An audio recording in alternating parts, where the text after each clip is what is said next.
Good afternoon, and welcome to the A-rated School District of Palm Beach County. We're excited to yet again open our doors and start off on another amazing school year in just a few days. Today's press conference will highlight critical information for our students and families as we open up the 2022-2023 school year on August 10th. Today, we will have the opportunity to hear from Superintendent Burke on his vision for this county and the work he and the leadership team have been leading to make our first day here in Palm Beach as impactful as possible. We will be addressing student topics around student achievement, safety and security, mental health and wellness, operations, and staffing. Team Palm Beach is proud to serve over 170,000 students, nearly 23,000 employees that are singularly focused on the mission of this district, which is to educate, affirm, and inspire in an equity-embedded system of schools. To provide greater insight and detail to how we will lead and serve with this mission focus, I introduce to the podium Superintendent Michael Burke. All right, good afternoon. I hope everyone had a nice summer. You know, there's a common misconception that we shut this place down in the summer and we take the summer off with the kids, but that is far from the case. We have been busy working to gear up for a new school year, and we are excited to welcome our students back on August 10th. You know, the school district has been doing this since 1909. That's well over 100 years, and it's taught us a few things. You know, the last few years presented some challenges with the pandemic, but we worked through all of those together as a team, and we finished last school year on a real high note. After a 2-year hiatus from district grades being assigned, the Florida Department of Education did present grades to us, and we were very pleased to remain an A-rated district. That is a significant accomplishment. There are only 2 A-rated large urban school districts in the state. There's only 14 of the 67 districts statewide that are A-rated. So we're very proud of that, and we're excited to start this new year with being able to really offer all of our students everything. You know, from academics to sports to clubs, you name it, everything will be in full gear. That said, there's still work that remains to be done on the academic front. You know, the COVID-19 pandemic did have an impact. There's unfinished learning, and we're going to have plenty of work to do. Fortunately, we have the benefit of federal ESSER funds, and those dollars are available to us for 2 more years, and that's allowing us to do several things, including enhanced summer school programs, tutorial programs, homework assistance, specialized teaching positions, a variety of initiatives that you'll hear more about from our Chief Academic Officer, Dr. Glenda Sheffield, later. On the safety and security, I know that's top of mind for all of us with what's played out in recent months. In Palm Beach County, school security is always our top priority, but we have been able to do things as we always are striving to continuously improve. We've added some additional measures to help further harden our campuses. And you're going to hear more from Chief Ceremony in a little bit, but I just wanted to highlight that we have implemented a new hard panic solution panic button that'll be in all of our schools on August 10th, that every employee will have a card on their lanyard that has that access, and when that's triggered, it calls in the cavalry. It's connected to 911, and everyone is will come to the crisis, and our officers are trained to take out the threat. They're not advised to stand down and wait for backup. They go straight to the assailant. On the construction side, the facilities management, we've been busy. We take advantages of the breaks in the school year to do work that would otherwise maybe be disruptive to the classroom environment. So there's a lot of work playing out across our campuses. You know, that means new roofs, new HVAC systems, new chiller systems, paving, you know, parking lots, IT infrastructure, you name it. We've also been busy wrapping up a brand new school. Our 180th new school is Blue Lake Elementary down in Boca Raton. That'll open on August 10th, and I've been down there. The facility is amazing. We've got 2 more schools in the pipeline that'll open the following year, so we'll tell you more about those next year. But you'll hear from Mr. Joseph Sanchez, our Chief Operating Officer, in a little bit with a few more details about that. Let's see, what else do I have? On the staffing front, I know, hiring people is hard in all sectors of business. We were fortunate in Palm Beach County. Our school board approved salary increases last year that led the state. So that gave us a little boost going into recruitment season. our HR department has had multiple job fairs throughout Palm Beach County. And while we've had some success, there's still some challenges that remain. We're still actively recruiting for bus drivers. We've added a new hiring incentive, a $1,000 bonus for anybody that joins us as a bus driver, and also a $500 employee referral bonus for any employee that refers a bus driver to us. So we're working on that.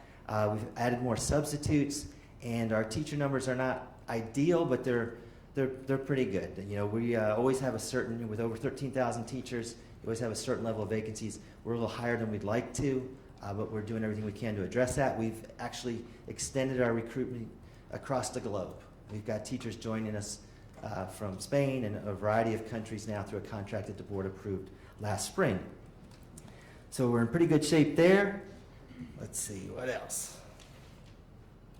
I'm going to start. You know, before I turn it over to Mr. Tierney, I just want to share one of the other highlights of last year was getting to partake in the graduation ceremonies. And that really was great. You got to hear from our students. You know, you heard from the valedictorians and salutatorians, class presidents. And what I heard over and over again in those speeches was an appreciation for the total school experience, for being on our campuses. You know, having lost it for a while, when they got it back, I think there was a newfound appreciation. So we really want to encourage kids to take advantage of all the opportunities we offer, to get engaged, to get invested in their own education. If that means joining a club or a sport, or maybe a career or technical education program that interests you, you know, go for it. We want to foster that. Our mission is to educate, affirm, and inspire each student in an equity-embedded school system. Those words drive our work each day. And we're here to serve the students of Palm Beach County. We truly believe we are your best choice.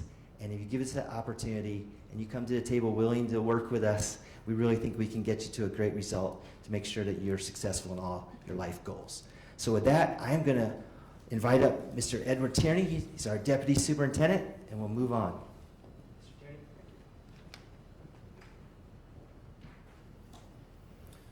Good afternoon, ladies and gentlemen. My name is Ed Tierney. I'm the Deputy Superintendent, Chief of Schools. I'm pleased to be here.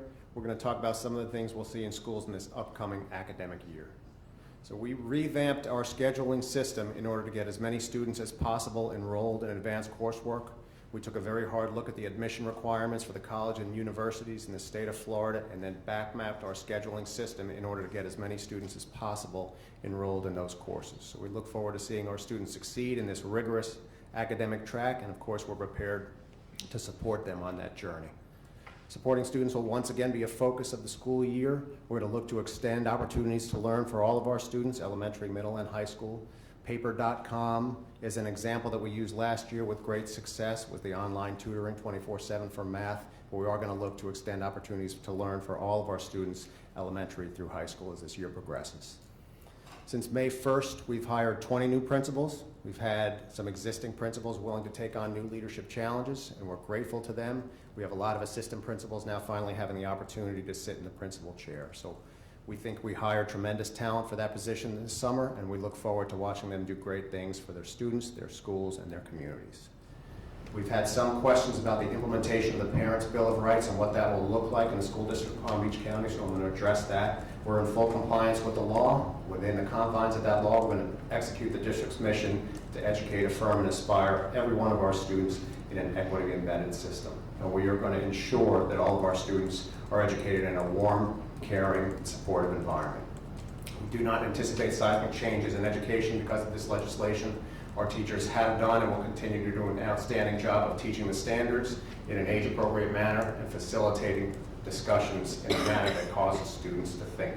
That sentiment is codified in our agreement with the Classroom Teachers Association. It was reinforced in a bulletin sent out to July, but most important, it was evident in the results that we just received over the summer that Superintendent Burke referenced.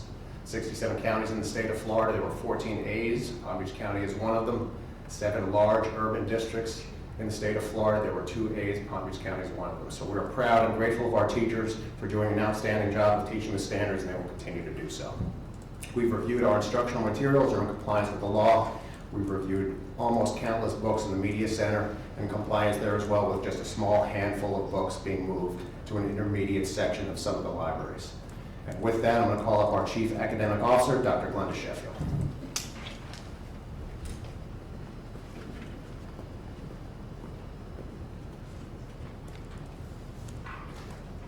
Good afternoon, everyone.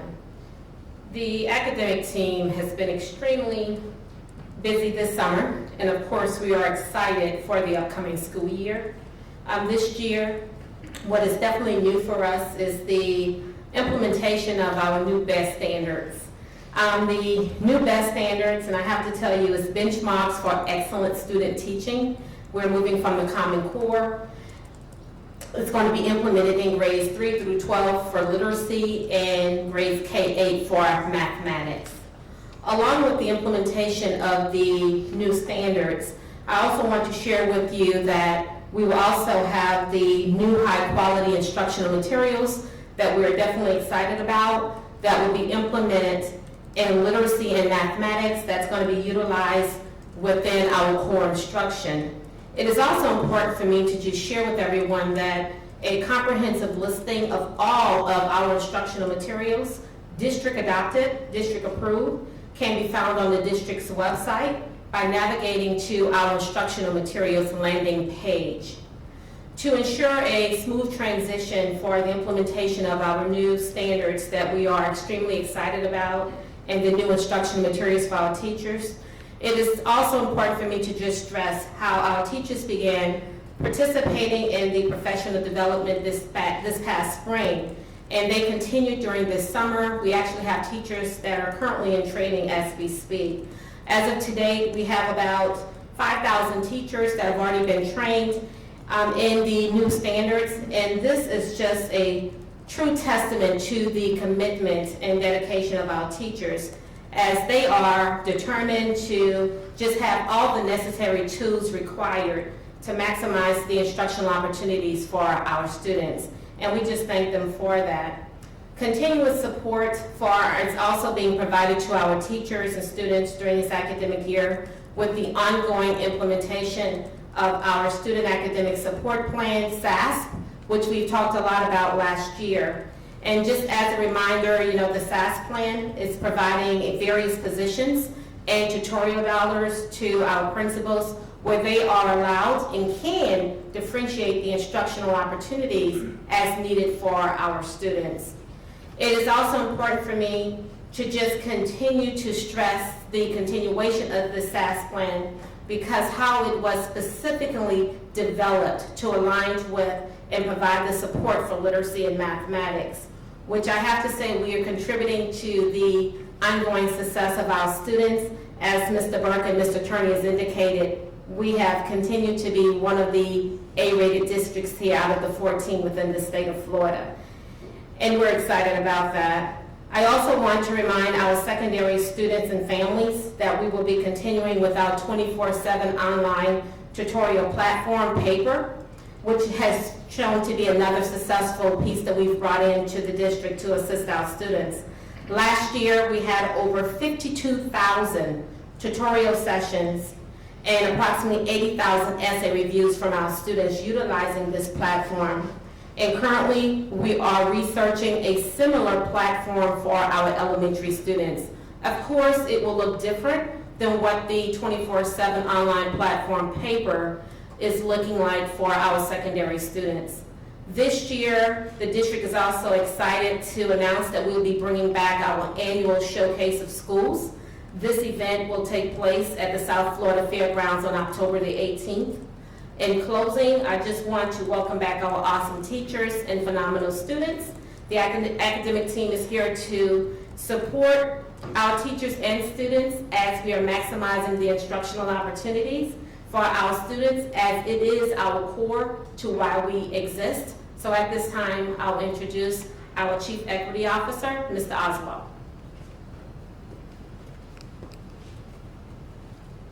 Thank you, Dr. Sheffield, and good afternoon, everyone, and Happy New Year. First, I want to talk about, in particular, now that we're in the endemic phase of COVID, some changes and some practices that will be in place and those that will no longer be in place. So first, let's talk about what will remain in place. Face coverings remain optional for both employees and for our students. Obviously, we're going to continue to encourage frequent hand washing and good personal hygiene. And we will also continue to test symptomatic students in our clinic if parents provide permission. If students do test positive, they will be sent home for 5 days in line with the Department of Health and CDC guidelines. We will also be offering flu testing. As we know, a lot of these symptoms manifest themselves similarly, so we will offer flu testing as well in our school clinic, again with parent permission. Practices that will no longer be utilized for students or employees this upcoming year is reporting of positive COVID-19 cases to the district. In addition, the district will no longer keep the COVID-19 dashboard up and running. And in addition, we will no longer be doing parent call-outs when a positive COVID case is reported to a school center. And lastly, the test and know strategy will also no longer be utilized this upcoming school year. And again, this is as we enter into the endemic phase of COVID. I want to shift now to the Parent Bill of Rights. You heard it referenced earlier by Mr. Tierney. There's also some significant requirements in this particular bill or statute now regarding consent for health services. We have to have clear consent from our parents when it comes to health services, screenings, and emergency care. So our new and student registration form, and up here you're going to see an example of this. So parents and guardians that are watching at home, put this on your to-do list. We need this form back for each and every student this year because there's some new requirements required with this statute.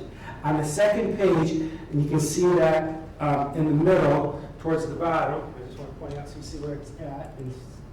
Under health information, parents need to mark a yes or no for consent to any of the screenings for dental, for vision, all of those screenings that we do in various grades throughout the school year. Parents have to mark yes or no. They also have to mark yes or no for health services.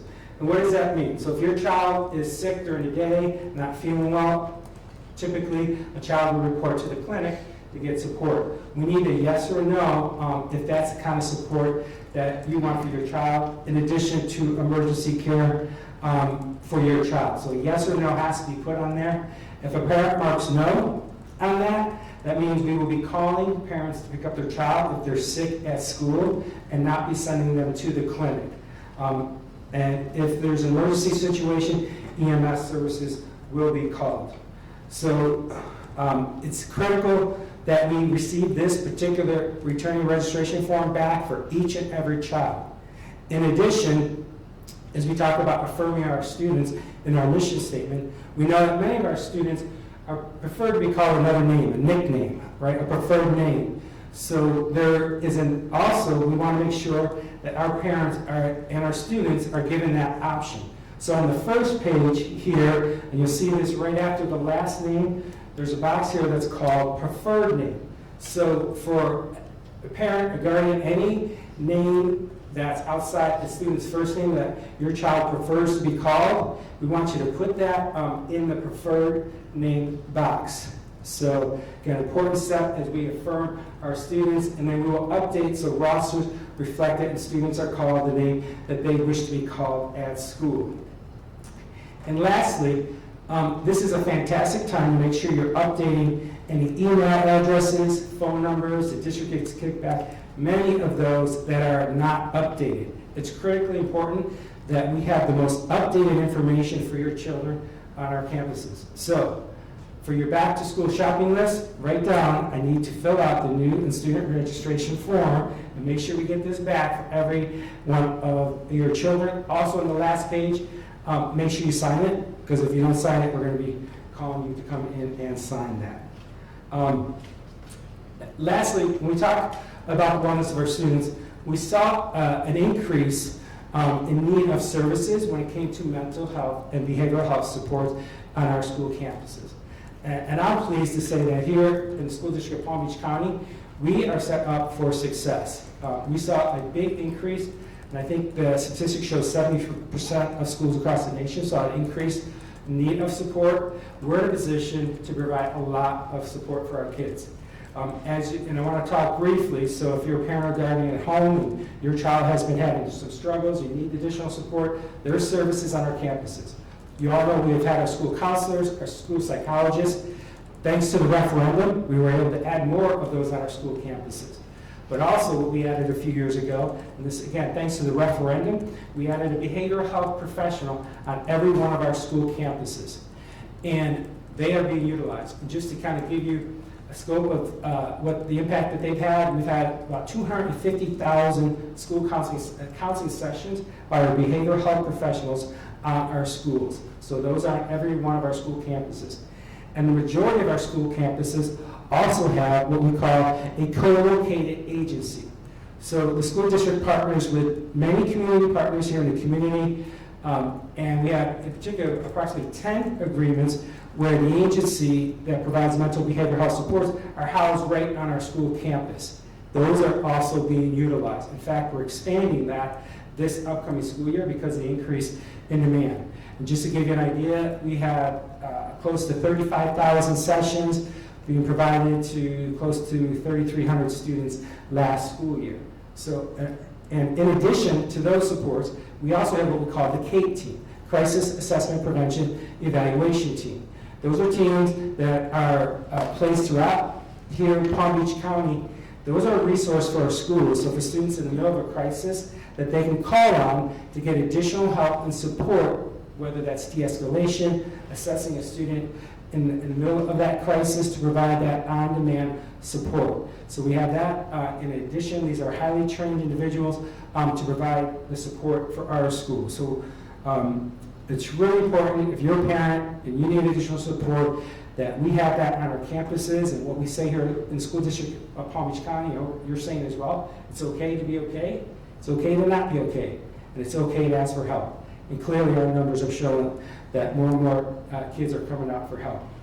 So at this time, we're going to bring up our Chief of School of Police, Chief Mooney. She's going to be talking to you about some important, we work very closely together on a lot of projects, but in particular, she's going to talk to you about zero tolerance and some of the challenges that we saw last year, the consequences when students bring things on our school campuses that they shouldn't. So at this time, Chief of our School of Police, Mooney.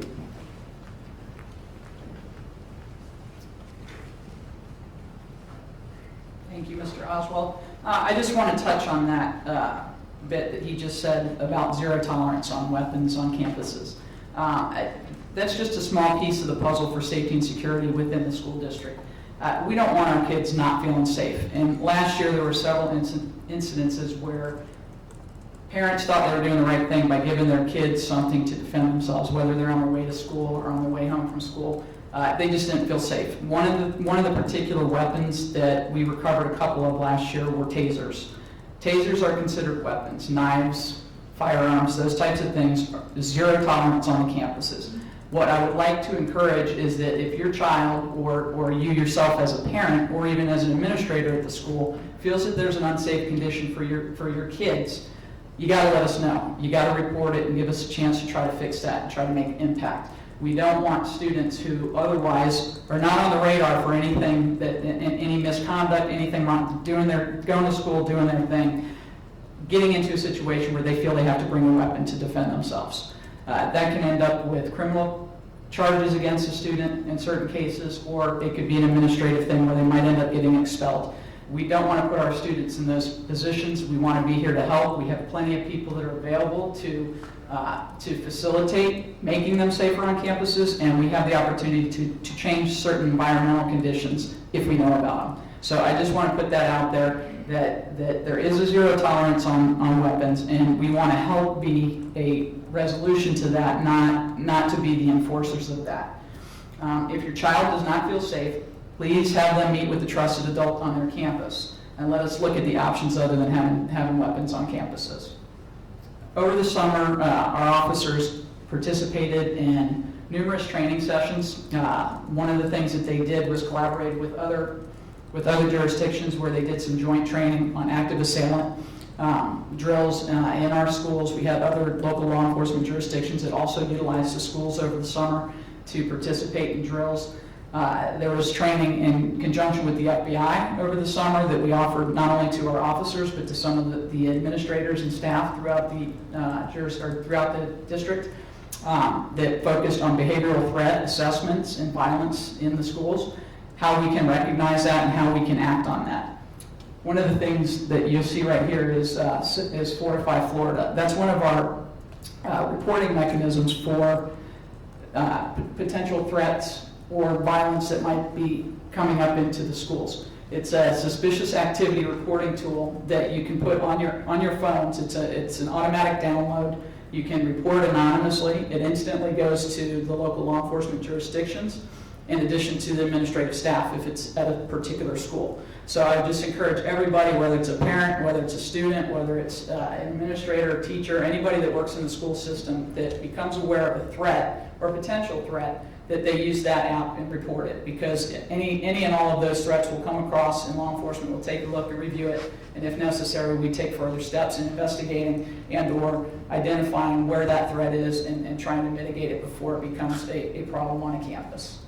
This year, they did also add to a little bit of the legislation that if you report a false threat on a campus, you could be criminally liable for that. So I would just encourage you that give us your information. If you think that there's a threat out there and we need to look at it, please forward it. Go through the Fortify app. You can remain anonymous, but false information is not good information. So just, we would like as much truthful, straightforward information, as specific as possible also, because that helps us to address the threat that much more quickly.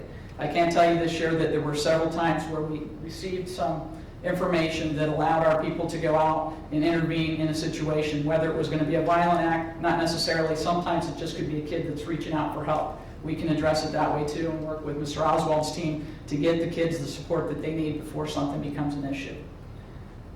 One of the biggest projects that we did this summer, Centegix. This is one of the most impressive projects I've seen in a large organization ever. The funding for this got approved the last week of school, and every school in the district will have this system available and up and running on August 10th when we start school. Basically, it's an alert button, panic alert button. Every member of the district is going to get a card issued to them. They're going to get training, and what it does, it's a brand new system that will enable anybody to make an automatic alert to a 911 center in case of emergency. To basically, I know that Mr. Burke said earlier, we want to get the cavalry coming to you. We have police officers on every campus, a minimum of one. They're going to the threat. If there's a threat reported on a campus, and if it's given through this Centegix, this crisis alert badge, it's going to automatically allow the campuses to be locked down. So there'll be audio and visual that will go throughout the campus. There'll be announcements on the campus that there's a lockdown, and our dispatch centers and the local 911 dispatch centers will get an alert that there's a problem on a campus, and will immediately dispatch assistance. So this project, like I said, every single school got it put into the school since May, which is unbelievable. They've gotten this whole thing done that quickly. We've been getting a lot of really good feedback. We're not quite done with the training of everybody, but we're probably about 4/5 of the way there.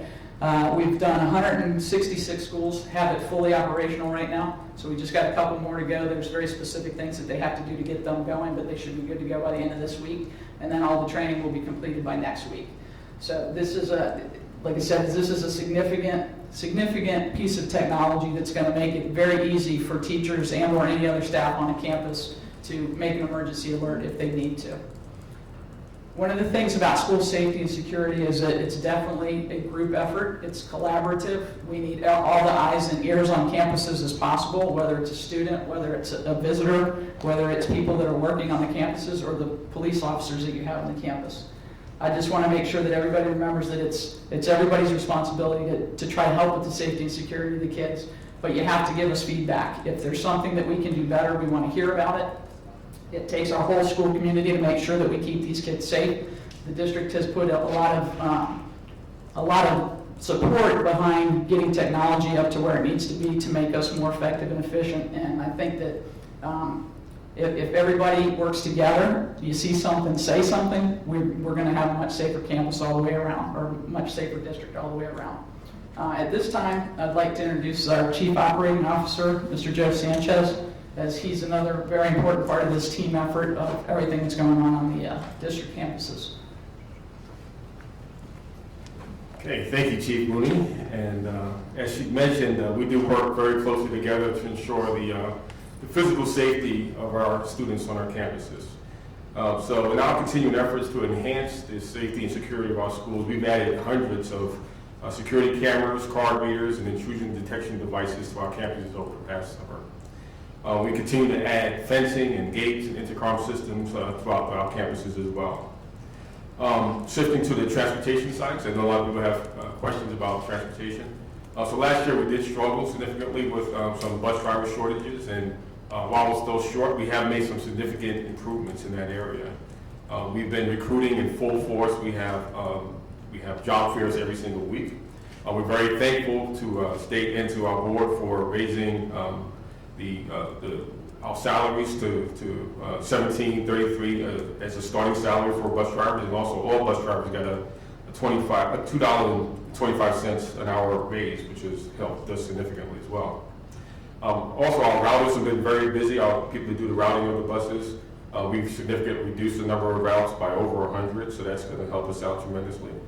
Just last week, on July 27th, we had our bid day, and while we had some routes that were not picked up by bus drivers, we know that we're going to have those covered either by office staff and mechanics who have CDL licenses, and we also have some private providers that will be helping us out as well.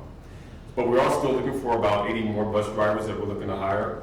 And this is in order to decrease our reliance upon our office staff and our vendors, and that's going to help us save some money.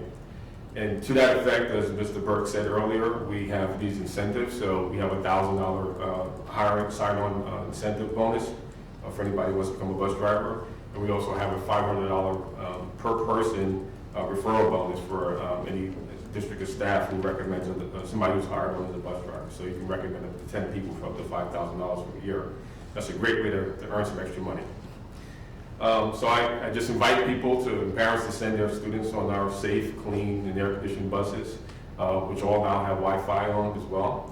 Also, we remind parents to use the Register to Ride application so they can register to make sure their student has a bus stop assigned to them. And if parents have any questions about transportation, they can call our transportation call center, and the phone number for that is 561-357-1110. So that's, once again, it's 561-357-1110. On the food service side, I want to just big congratulations to all of our food service employees. We've been feeding students all summer long, so that's been great. We're very pleased with the fact that we're not forcing parents to choose between putting gas in their cars and sending their students to school with lunch money, because we're going to be able to provide free breakfast and lunch once again to our students because of a program called CEP. It's going to make lunch free available to all students, regardless of income level. Free lunch and breakfast available to them. And what's really great about that is that they don't have to fill out an application for that, and no child will be singled out as a result of that. On the facility side, as every summer, we're very busy making repairs for our schools and making sure we're keeping our schools clean. Again, the school board and the state have allowed us to raise the minimum wage for our custodians up to $15 per hour, and that has helped us tremendously with some vacancies. We still do have about 100 positions available in our custodial staff for both full-time and part-time positions. So I encourage people who are interested in those positions to apply with us. As a reminder, we do have high-efficiency MERV 13 filters in all of our schools. And by the time school starts, we'll replace all of the HEPA filters that are in the air purifiers that are in every single one of our classrooms to keep the air very clean. Of course, the penny tax has been hard at work this summer between the sales tax and other funding sources. We've been very busy. We've completed exterior painting of 8 schools, and we have 15 more that are in various stages of completion. We've completed the new elementary school, Blue Lake, as mentioned earlier. We have continuing work on 23 facility renewal projects and 16 other smaller projects. These are things like restroom renovation projects, new roofing around schools, resurfacing of parking lots, new LED lights, and new energy efficient HVAC systems that you'll be seeing when you go back into our schools. We also built a brand new holding school. It's going to be just serving as a holding school for the replacement of Melaleuca Elementary. So we demolished 2 schools this summer, both Melaleuca and Grove Park. And we're planning for the replacement, or working on the replacement of those 2 schools, as well as a new high school and new elementary school, which are opening up in 2024. So with that, I just want to bring back the Superintendent, Mr. Burke, back up to the podium. Thank you, Mr. Sanchez. Just have 2 last things for you all. On Wednesday, our school board will be voting on a new strategic plan that would guide this district for the next 5 years. And it's driven by our mission to educate, affirm, and inspire each student equity embedded school system. So we're excited about that. I'd also just like to thank Palm Beach County for continuing to support our schools. You know, we bragged about our A rating. We outperformed the state in many areas. We offer a wide array of programs, over 300 choice and career and technical education programs, and that's made possible by the great support we get from our community. We have a very important question on the November 8th ballot to continue a 1 mil levy of ad valorem taxes. And that levy pays for over 750 teachers in fine arts, music, PE, choice programs. It pays for the mental health professionals you heard Mr. Oswald talk about. It pays for the security enhancements that Chief Mooney touched on. And it improves our average teacher pay by about $8,000 per year. So it's critically important to us. Just want to make sure I got that in. And with this, we can open up for any questions.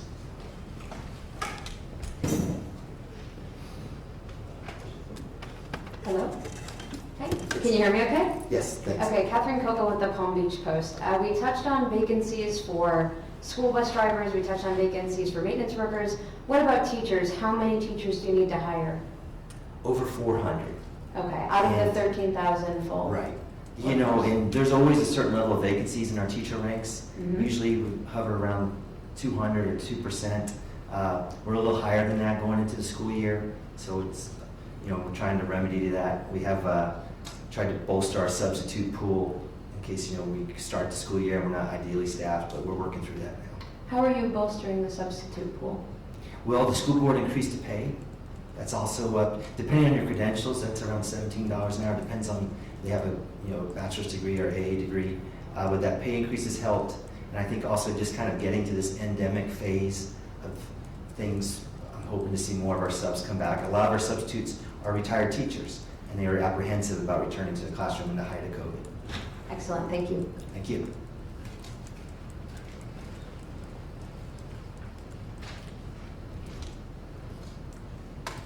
Matt Lincoln, CBS 12.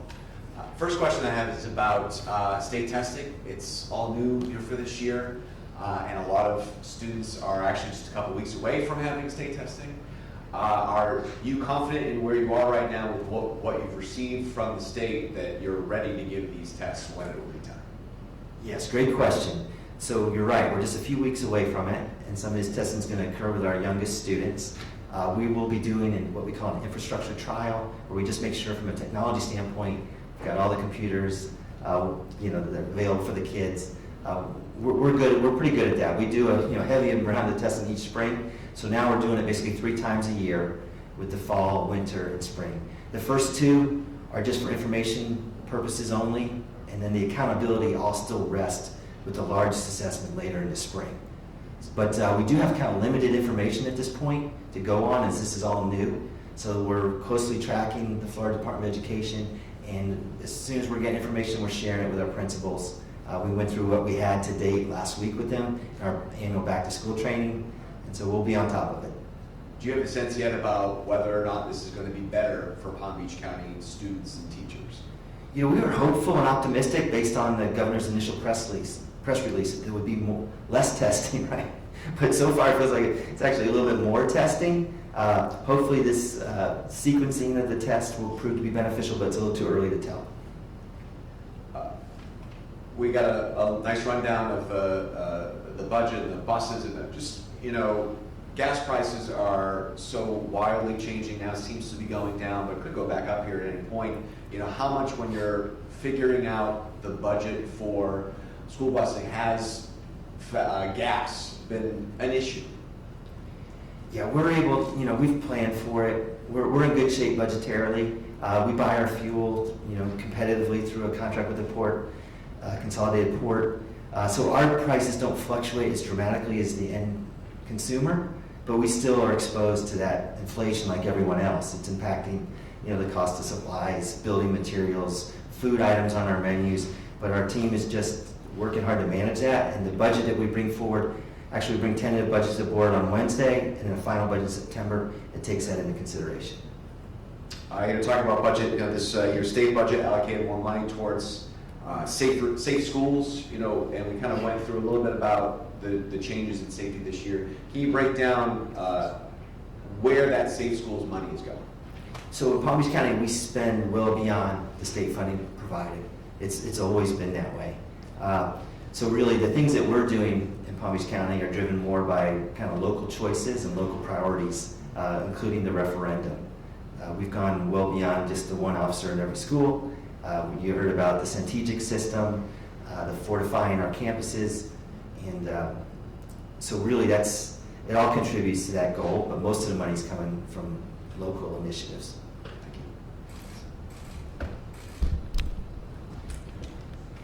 Hi there, Stephanie Suskind, WPTV. We spoke about the teacher vacancies. So if we get to August 10th and you don't have all of those spots filled, how will we cover all of those classes? So our principals are pretty good at this. Unfortunately, they had to learn by experience, and last year, we had shortages because we were sending people home for 10 days at a time. So normally there'll probably have to be some combining of classes. We also probably have to tap some district specialists to return to classrooms temporarily, and we're going to work through that. Mr. Tierney's been meeting with the principal supervisors, and we'll be there to support our schools, and we'll work through it and continue to recruit and bring in more teachers as fast as possible. And how will you continue the recruiting efforts? We hear teachers leaving, not just Palm Beach County, but statewide because of pay, because of the culture wars that are kind of descending on our schools. So what's your message to your current teachers and prospective teachers as you try to balance that out? So we have our Teacher Fest tomorrow where we'll welcome 600 new teachers, and we'll have a chance to give them a direct message. But really, I'm going to point out that Palm Beach County is the best place to work. Thanks to the referendum, thanks to a variety of things. I think teachers are well supported here, and that we do everything within our control to welcome them and hopefully retain them. Compensation is obviously a big part of it. Last year, our board gave the largest raise in the state. We'll be negotiating a new raise for the upcoming school year. So that helps. We are combating, the cost of living in Palm Beach County and inflation. That's something everyone's having to deal with. But I think our teachers will see the value in joining Team Palm Beach. Our benefit package, when they look at the health insurance and if they have dependents, our board is very generous in terms of helping cover some of the costs of those dependents. So there's a list of things, but it's an ongoing challenge. I think we're seeing across the nation fewer college kids go into professions. Some schools are actually closing out their teacher programs, and so we're also going to have to start looking at alternative paths. As there are ways for people that may have been a psychology major, communications, or an engineer that would like to teach math. We're going to have to continue to work to see how we can maybe open up those pipelines. And the other thing we're looking into is growing our own teachers. We have staff, often it happens where someone starts as a teacher's aide, a paraprofessional or an academic tutor, and they become interested in becoming a teacher, and they'll go back to school at night, work towards that. They have to incur some costs to take exams. They have to do an internship that's unpaid. We're going to be looking at how we can remove some of those obstacles and try to open up that pipeline within our county to find people who already live here and work here and are interested in becoming teachers. And then real quickly, do you know where we stand on police officer vacancies? Well, we have got some contracts going to the board on Wednesday that will augment our force by 45 officers, 20 through the sheriff, 25 across about 7 or 8 other agencies. And that's why we continue to recruit for about 75 more officers. Okay, thank you. All right, thank you. Hi, Jade Jarvis from WPBF. My question is about the Strategics program.